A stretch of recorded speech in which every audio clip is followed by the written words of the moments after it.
सुख और दुख जो मिलता है वो हमारे किए हुए कर्मों के अनुसार हमें मिलता है। कोई बहता हुआ जल हो, आप एक हाथ में छोटी सी लोहे की कील लेना और एक हाथ में लकड़ी लेना और दोनों एक साथ ही उस बहते हुए जल में छोड़ना, तो आप अंतर देखेंगे। लकड़ी जो होगी वो जल में तैर जाएगी और जो कील होगी वो डूब जाएगी। अच्छा सच बताना, वजन अधिक किसमें था, लकड़ी में या कील में?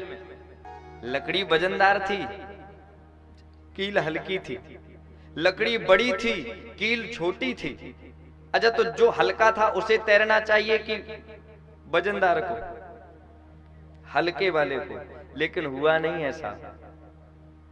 हल्का था उसे डूबना पड़ा और जो वजनदार था उसे तैरना पड़ा।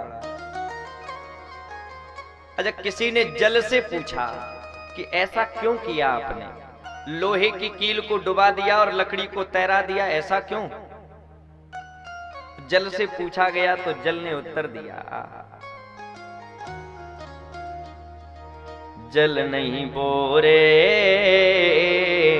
काठ को, बोरने माने डुबाना, जल नहीं बोरे काठ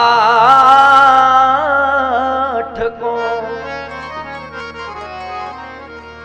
कहो कहाँ की रीत। जल नहीं बोरे काठ को, कहो कहाँ की रीत। तो जल ने उत्तर दिया, मैं लकड़ी को क्यों नहीं डुबोता? क्यों? बोले अपनों सींचो जान के, बस यह बढ़न की प्रीत।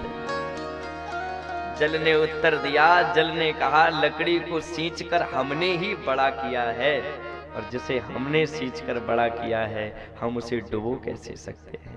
आहा, इस जरा सी घटना से समझ में एक बात तो आ गई, जिस जल ने लकड़ी को सींचकर बड़ा किया उस जल ने लकड़ी को डुबोया नहीं। तो ऐसे ही वो परमपिता परमात्मा हम सबको पाल पोस कर बड़ा करता है, तो हम सबको कभी दुख के सागर में डुबो नहीं सकता। तो दुख मिलता क्यों है? बोले मिलता इसलिए है निज कृत कर्म भोग फल भ्राता।